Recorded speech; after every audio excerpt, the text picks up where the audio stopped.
Hey everyone, today I want to talk a little bit about the CAGED system and just introduce you to some of the basic shapes. So let's get right into it. We're going to do this in C major to keep it easy. So we start right with the C in CAGED and we work our way right through. Our first chord is going to be a C major open chord, which if you're watching this video, you're probably familiar with already. Let's go to the neck pickup. So that's our C major open chord, all right? So that's our C shape. Now we're going to move to the A in CAGED, which is going to be the A shape. This is one of the first bar chords that people probably learn, this and the E shape. So let's take a look. It looks like this one right here. So we have 3rd fret on the A string, and then we're doing a ring finger bar on the 5th fret of the D, the G, and the B. Now, this is a shape you probably already know. If you don't, a few tips for this one. Make sure not to tuck the middle finger under the fretboard. I see that all the time. And same with the pinky. Try to keep your hand just kind of relaxed with the pressure mainly being on the ring finger. There's going to be a little bit of a bend right at that very first joint. It looks weird. It honestly doesn't feel terrible. It looks worse than it is, I think, for your hand, but it's really not too bad. So we have a C and we have an A shape. Now the A shape and the C shape, they share the same root. Now we're going to move into the G shape now, and we're going to have a different root. However, we're going to share something else, and you'll see that there's a connection as you move between each shape. Seeing that connection is really vital because that's what actually helps you utilize the CAGED system when you're playing. So let's go into the G shape now. The G shape starts with your pinky on the 8th fret of the low E string. That's our C. Same pitch as the 3rd fret on the A, if you're not familiar with that trick. So now, scoot over a little bit. All right, so this is an interesting one because we have our pinky on the 8th fret, our ring finger on the 7th fret of the A. That's our root in our 3rd, C and an E. And the index finger is going to go do the barring on the 5th fret of the D, the G, and the B, right where you just had your ring finger for the A shape. So let's take a look at this one. Now, if you know this already, you might be saying, oh, well, that's not the whole shape. It's not. Technically, if we want the full G shape, it would look like this with our ring finger on the 8th fret of the low E, middle finger on the 7th fret of the A, index finger still barring, and the pinky grabbing the C on the 1st string, which is the 8th fret. That shape's just not practical for many people to grab quickly, and we often don't really play that whole shape, so one of the best things to do is this one right here. This still allows you to move around in there pretty easily. So we're going to use the same root for the next one. It's going to be our E shape. We've done the C, the A, the G.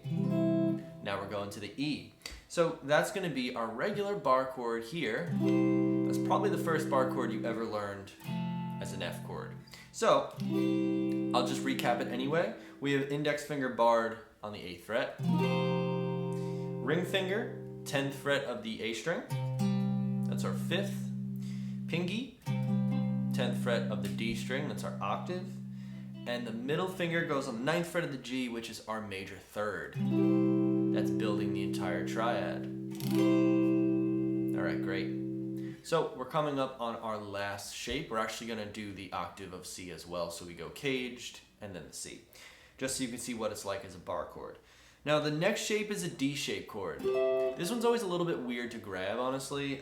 It's not always played as a bar chord. You can play it as a bar chord, but I'll explain after we get the shape. So index finger is going to be on the octave of the C that we had right here. That would be the 10th fret of the D string. So index finger, 10th fret of the D. We can actually bar it on the 10th fret. Let's do that. Middle finger is going to go on the 12th fret of the G. Pinky on the 13th fret of the B. Right? So now we have our root, 5th octave, and we're going to put our major 3rd on top, which is going to be the 12th fret of the 1st string. So that's our D shape chord. I'll move around a little bit so you can see. It's an odd shape for sure. The first finger barred means that we'll have a 5th below the chord if you play it this way. So for example, we have a G now in the bass instead of a C if you were to bar it. which is totally fine. It's just kind of the sound that you're looking for. You can definitely play it just the 4 strings. That's your basic triad. You have the root, the fifth, the octave, and the major third on top. Or you can stack the fifth below, and that gives you sort of a fuller sound. Sometimes if I end a song, what I'll do, like if I end on, let's say, an open C major, I'll do that idea where I put a G in the bass,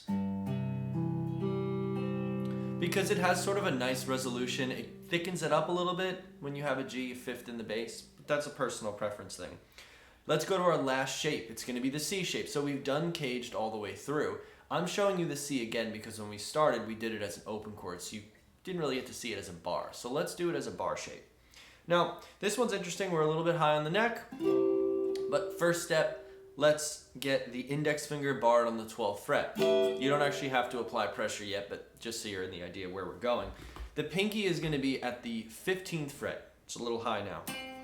All right, now the ring finger is going to be on the 14th fret of the D string. So far we have our root and our major third. When the index finger comes on the bar, that gives us the 12th fret on the G. So that's a basic triad already. What we're doing now is putting the middle finger on the 13th fret of the B, giving us our full octave. Now that is literally your C chord. Just up an octave, that's all it is. And we can finish it off with the bar playing the 12th fret of the high E. So let's go through each one together. We have a C major chord. I'll leave a little space in between. C major. That's our C shape. A shape. G shape. Good. E shape. Nice. D shape. Good. And finally our C shape again, finishing off at the octave. Good. Now if you want, you can keep going. You could do the A all over again. You could do the G again if you could fit your hands in here, right?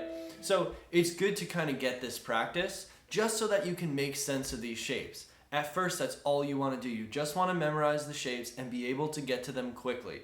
You'll find the advantages as you go, but the first thing, like always, is get it under your fingers because you want it to be pretty seamless making these transitions. That way you don't have to think too much about it. So I hope this video was helpful. If you like it, make sure to subscribe. Check out my Patreon for tabs. They'll be synced up with this video. And that's about it. Thank you so much for watching. I'll see you in the next one.